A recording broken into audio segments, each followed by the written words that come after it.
Hello everyone, welcome back to exemplars. Yes friends, ये John Milton पर based कुछ important one liner question थे।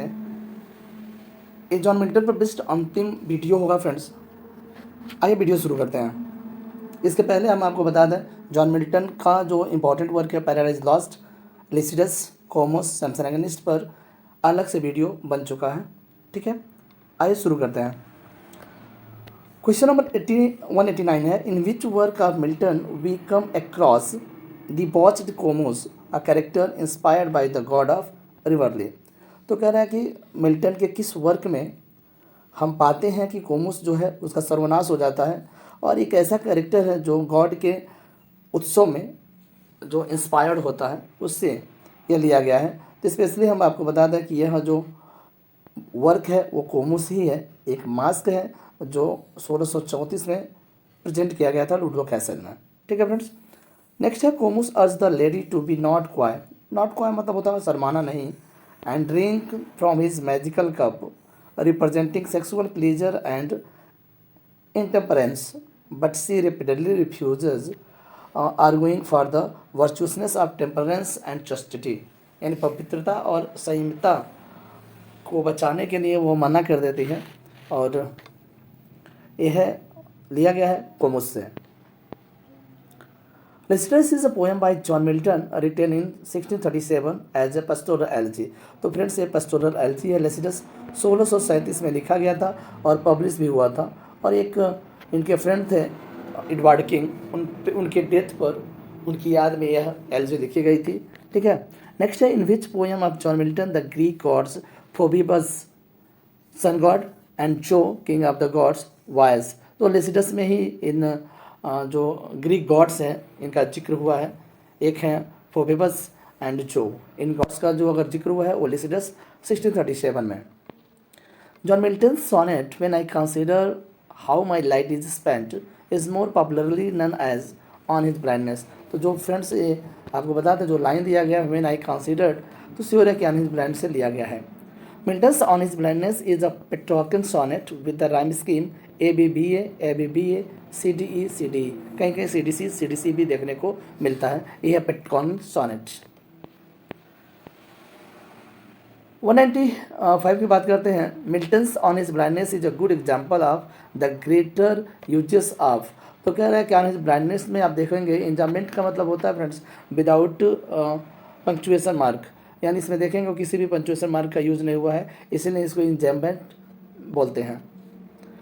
Next है कि which poem of Milton the following lines from a part of thousands at the bidding speed and post over land and ocean without rest they also serve who only stand and wait. या on his blind का अंतिम 3 line है friends, ध्यान रखिएगा, on his blindness पर Milton के द्वारा।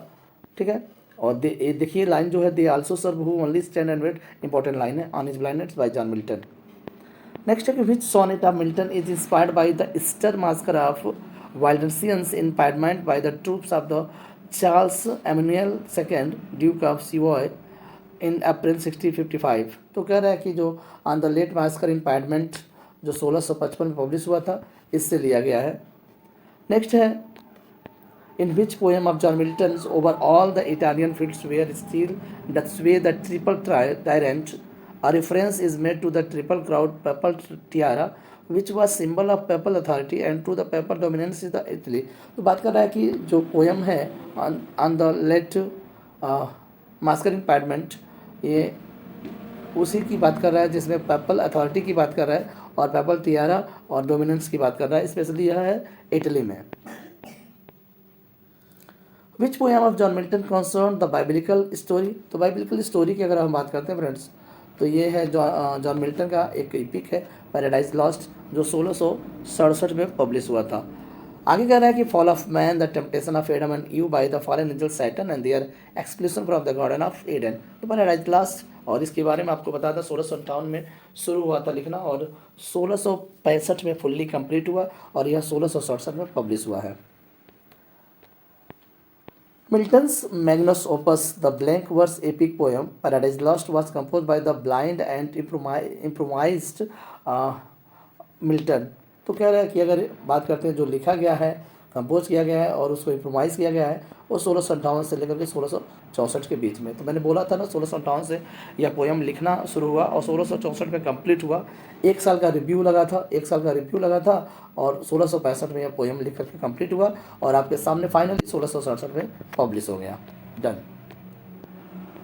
On 27 April 1667, Milton sued for £5 the publication's right of Paradise Lost to publisher। तो कह रहे 27 अप्रैल 1667 में पैराडाइज लास्ट का जो पब्लिकेशन जो है राइट्स जो अधिकार है वो सैमुअल साइमंस को दे दिया गया था। कितने में? तो ये £5 है उसमें बेच दिया गया था मिल्टन के द्वारा सैमुअल साइमंस को। Milton followed the publication Paradise Lost with the sequel Paradise Regained which was published alongside। तो कह रहा है कि जब इसका सीक्वल पैराडाइज रिगेंड लिखा गया और पब्लिशिंग डेट उसका 1671 है। सेम टाइम सैमसन अगेंस्ट जो एक क्लोजेड ड्रामा है, ट्रैगिक क्लोजेड ड्रामा है, 1671 में पब्लिश हुआ था फ्रेंड्स। आगे बढ़ते हैं। Just before his death in 1674, लगभग 1674 से पहले की बात कर रहा है, Milton supervised A second edition of paradise last. तो वो सेकेंड एडिशन के बारे में सोच रहे थे और accompanied by an explanation why the poems rhyme not and prefatory verses by Andrew Marvell. तो इसको शुरू करने वाले थे एंड्रू मॉर्वेल और क्या एक्सप्लेनेशन दिया था इन्होंने कि Y the poems rhymes not. Which of the following is unfinished religious manifesto supposed to be written by Milton? तो डी डॉक्ट्रिना क्रिस्टीना है, इसके बारे में अनफिनिश्ड रिलीजियस मैनिफेस्टो माना जाता है। Unfinished de doctrina and Christina.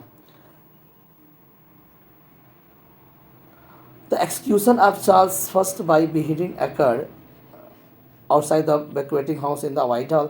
तो कह रहा है ट्यूसडे 30 जनवरी 1649। तो कह रहा है 30 जनवरी 1649 को बेहेडेड किया गया था चार्ल्स फर्स्ट को। उसके बाद कॉमनवेल्थ पीरियड लागू हो गया था इंग्लैंड में और क्रॉमवेल शासक बन गए थे उस समय।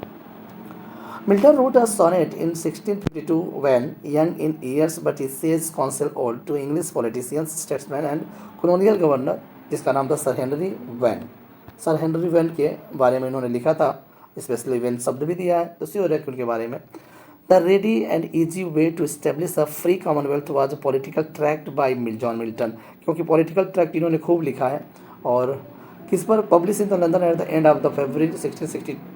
तो कह रहे 1660 के अंत तक, फरवरी के अंत तक उन्होंने इसको लिखा था जॉन मिल्टन के द्वारा और ये पॉलिटिकल ट्रैक्ट है।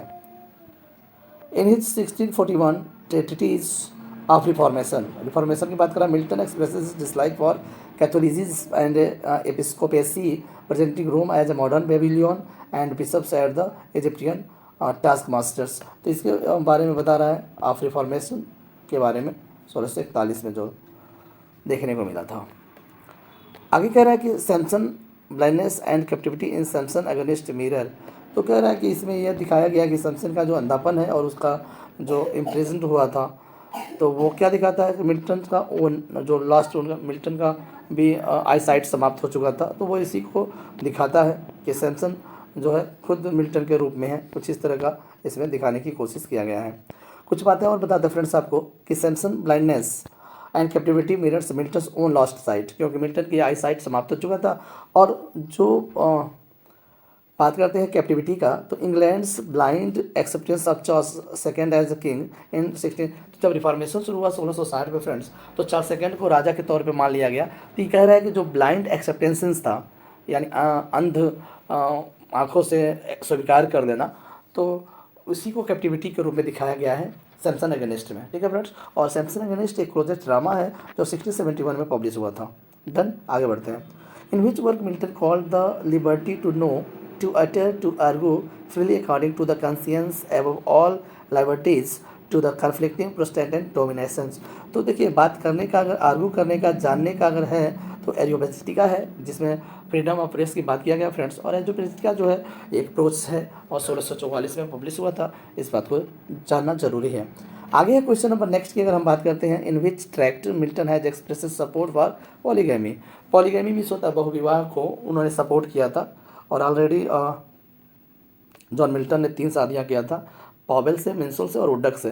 तो उसमें उन्होंने सपोर्ट किया था कि पॉलीगैमी को, पॉलीगैमी आपको बता दिया मैंने, बहुविवाह होता है। और यह किस में सपोर्ट किया था? डी डॉक्ट्रिना क्रिस्टियाना में, ठीक है ना, डी डॉक्ट्रिना एंड क्रिस्टियाना में उन्होंने सपोर्ट किया था कि बहु विवाह जो है वो सही है। थैंक यू फ्रेंड्स, ये रहा जॉन मिल्टन पर बेस्ट कुछ important questions and critical comments. मिलते हैं कुछ अच्छे वीडियो के साथ। Bye, take care.